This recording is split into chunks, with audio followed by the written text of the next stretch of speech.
The following is an Outdoor Channel original production.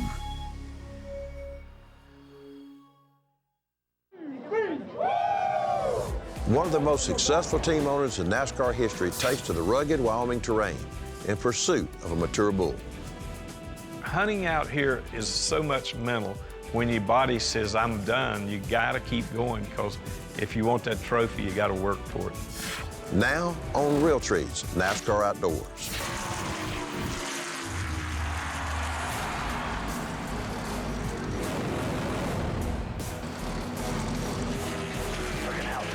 Outside the 47, one groove higher than the corner. Realtree's NASCAR Outdoors, presented by Chevy Silverado, the fastest growing full-size pickup brand of 2015.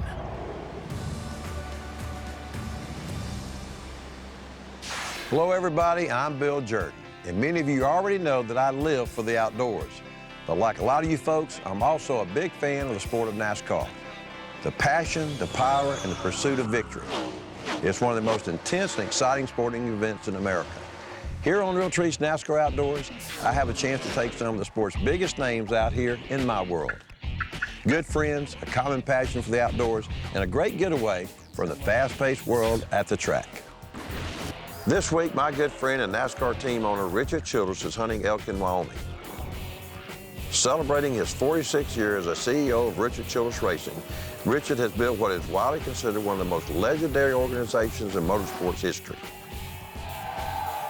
But beyond its success on the track, Richard is a proud advocate for hunting and conservation. Realtree has been associated with Richard Childress Racing since the late 1980s. And during that time, we've also continued a great off-track relationship based around hunting. So he's got some ass on him, doesn't he? Our good friend Bill Jordan with Team Realtree, he's the one that originally hooked us up on this hunt. And man, I can't thank him enough to start with.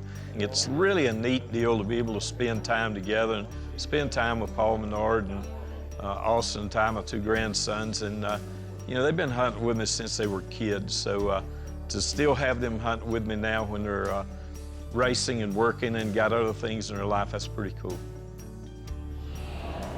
Situated in the heart of the Laramie Mountain Range in eastern Wyoming, Wagonhound Ranch features over 200,000 acres of prime habitat and some of the best elk hunting in North America. The thing about this place is it's so magical, the amount of bulls that's here and the quality of the genetics that's on this ranch. You know, hunting on the ranch, it's, you know, we have so much ground that it is nice. And so when the hunting's tough, you know, you kind of plan that so you're able to hunt, you know, different spots every day. You know, because the elk aren't always going to be in the same spot every year or every week. And so being able to spread out is a big advantage, you know, and so it's just nice to be able to have options and go different places to look for those elk. So we started that morning and looking and spotting, and we seen these two bulls, and they were way away. They looked like little goats. They were so far away in the rocks, you couldn't hardly find them. They blended in just like the rocks, same color. So we walked down there about a mile and finally get set up, and I'm on him and I can glass him. Oh, okay, I got him. Let me see if I can get on him.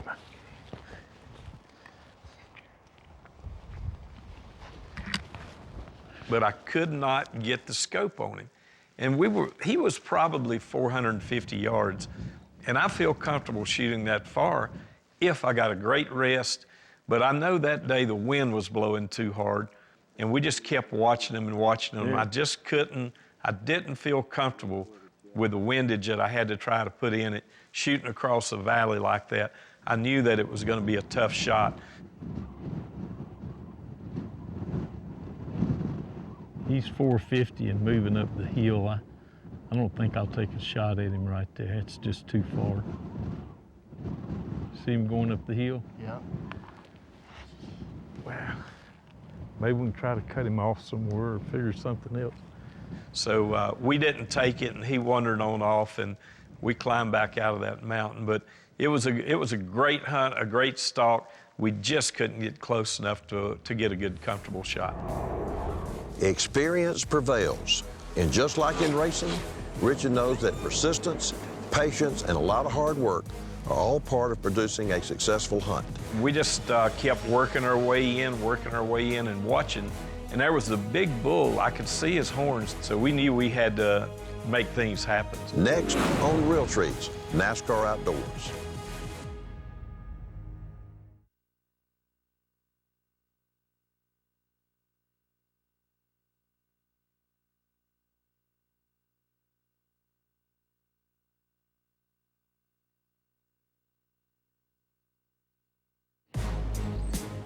Realtree's NASCAR Outdoors is brought to you by the most dependable, longest-lasting Chevy Silverado.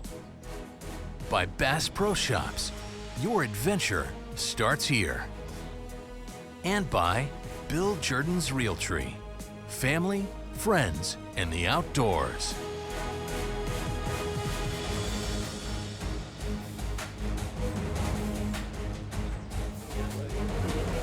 Legendary NASCAR team owner Richard Childress has instilled in his grandsons a love for racing and a drive to become champions.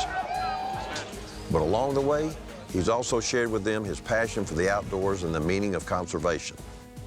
Today, the three of them are joined by fellow RCR teammate Paul Menard for a spot and stalk elk hunt at Wagonhound Ranch in Wyoming.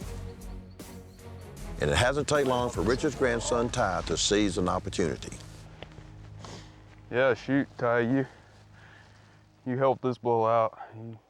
Well, after our first hunt that morning, we came back down to the lodge to get a sandwich to go back out that afternoon, and we heard that Ty had shot a bull. And this bull had barbed wire wrapped all around his horns. And Ty did him a favor because he wasn't gonna make it the way he was, all the barbed wire was wrapped around him. Yeah, you helped him out. And sounds like Ty really had an exciting hunt and was able to take this bull.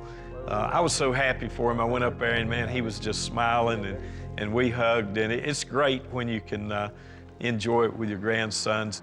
That's a hell of a bull, buddy. Congratulations, man.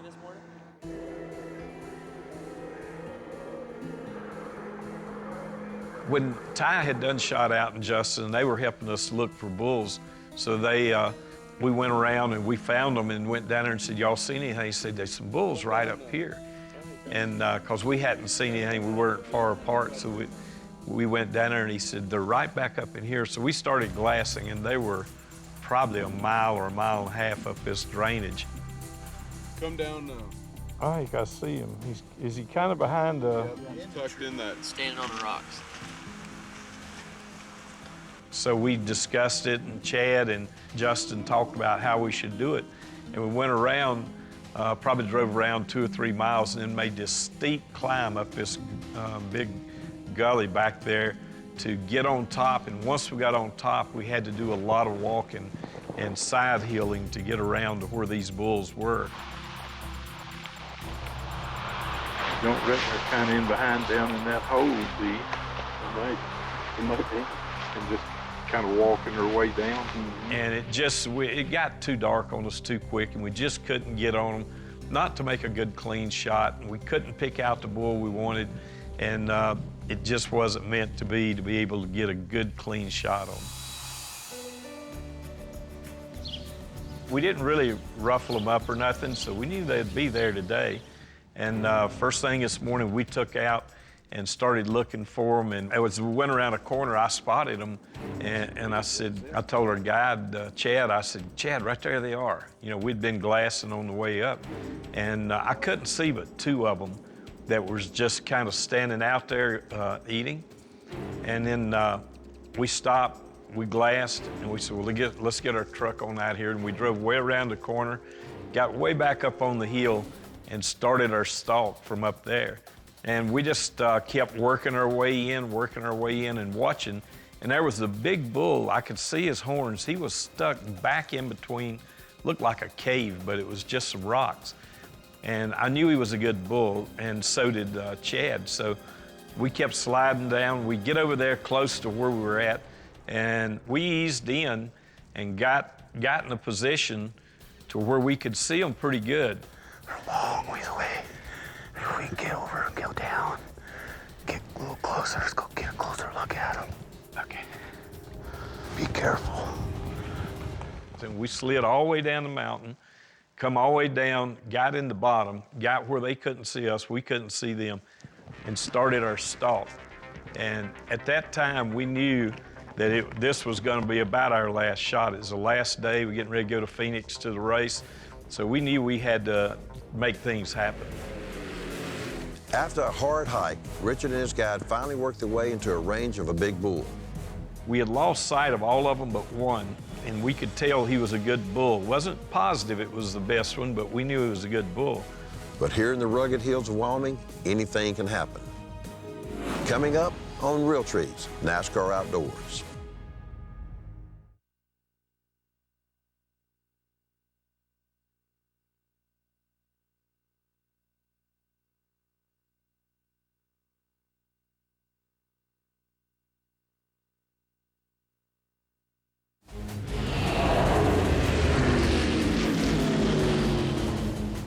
Back in 1981, Richard Childress handed over the wheel of his number 3 car to an aggressive young driver by the name of Dale Earnhardt. The pair made NASCAR history, winning 67 races and 6 Sprint Cup championships. Today, Richard Childress Racing is a 14-time championship-winning organization, hailing more than 200 overall victories and earning Childress an induction into the Motorsports Hall of Fame. But beyond racing, Richard's biggest passion is big game hunting and the conservation of wildlife habitat. Well, I prefer to hunt a little closer to home. Richard has been telling me for years about all the dove population there in Argentina. So last summer, my son Tyler and I decided to tag along with Richard and check it out for ourselves. There's so many doves here, it is unreal. You know, the dove shooting out here is world class. The thing about it, there's so much crop, and the farmers here really like for you to take the doves. They take the doves and give it to the people in the villages around here for food. So it's a win-win for everyone because of the doves go to be ate, and we're shooting the doves to bring in resources, plus it keeps them off of their crops. We should get one out of this group. It's a neat gun. Huh? I'm getting them, man. I'm gonna do a pass over the left shoulder kind of shot here in a minute. If I can get one like that one. Call that one. But I'm not that good a shot. That was luck. It sounds like everybody's getting a lot of shooting in. That's what you come to Argentina for, is high volume shooting like this. Right here. Oh, yeah, baby. Huh? Buenísima. Oh, yes, baby. You know, we got over 100 in just a short period of time. I'm not exactly sure how many, but he's got it on the counter. But just a lot of fun, just something different to do, social atmosphere. You know, you're not sitting on a deer stand by yourself, enjoying it with friends, and just a great afternoon. Long trip getting here, but it was actually kind of easy, and so we're looking forward to having a good dinner tonight. I think we're gonna shoot doves in the morning, maybe ducks tomorrow afternoon, but just a fun, fun day. Me and you and your buddies.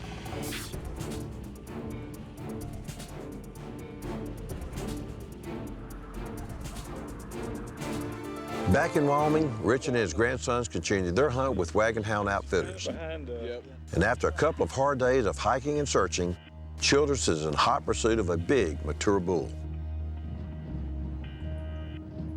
We went on and started stalking up the mountain. It was a pretty steep climb, and the bulls had worked their way out and were kind of up mingling around, and there was one bull standing over in the kind of in the trees like, and we could tell he was a good bull. Wasn't positive it was the best one, but we knew he was a good bull. He's about 200 yards. He's feeding broadside up, kind of quartering broadside up the ridge of the draw. You got him? Yeah, he is kind of behind that tree. Take him whenever you're ready. He said, let's take him. I said, all right, I think I got a good shot. But the angle was so steep, I don't know if I didn't adjust for it. But I shot and missed. Let's Let's get over this next draw, see if we can catch him. Anyone that's ever hunted much, you're gonna miss. So I shot over him, and they took off, and he said, come on, we gotta go after him. And I said, oh Lord, it's really steep. So we creep on up the mountain there. So we knew we had to climb straight up, probably close to a mile on up to where these bulls were heading, and just hoping that they would stop and start browsing, or they'd just be moving slow. And to get yourself in shape, you just can't get in shape to come out here from the flatlands of North Carolina and come up here to 6,000, 7,000 feet. But what I do is I try to work out as hard as I can, do a lot of walking. We walk a lot around the racetrack, and mentally, hunting out here is so much mental, and that's what a lot of hunters forget, how much mental it really is to be able to get an animal, take an animal, and get a good trophy. And you have to make yourself mentally keep going when your body says, I'm done. You gotta keep going, because if you want that trophy, you gotta work for it. After a clean miss on a really nice bull, Richard and his guide push on in hopes of getting one more shot. So we creep on up the mountain there, and sure enough, there all of them were. And I get up there and I'm totally out of breath. Next on Realtree's NASCAR Outdoors.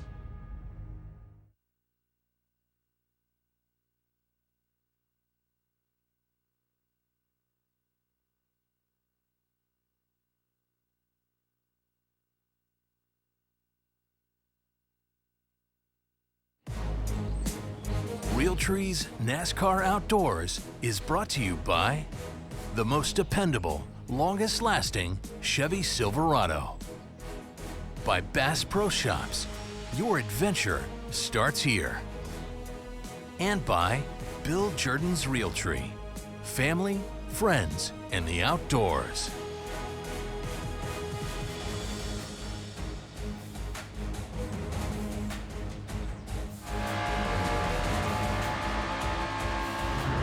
Richard Childress and RCR Racing have become synonymous with success in the sport of NASCAR.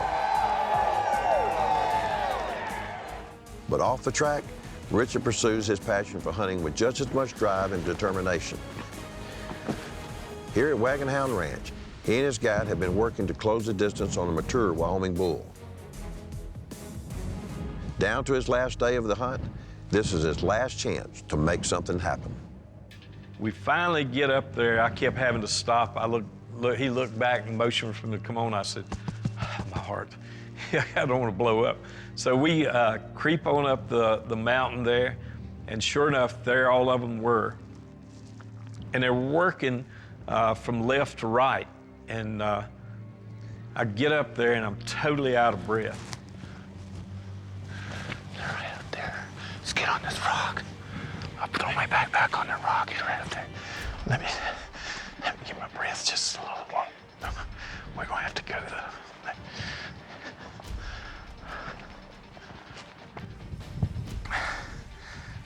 He's the second one. Cow call. Hell, you shit. I'm out of breath. I can't tell how far it is. I said, range him. He said, the rangefinder isn't working. Hold it right on him. You got him yet? Here he comes out. He's the third one from the right. And I had to wait. It was like 6 or 7 bulls there. And they kept walking, and I wanted to make sure I made a good, ethical shot. I felt comfortable where I was at, and I knew if I could get the crosshair to come down on him, I could hit him. So I did the old military or open sight. The way I shoot an open sight is I was moving too much to try to get on him. So I just tried to line up over his back, brought the crosshairs down just as the crosshair crossed.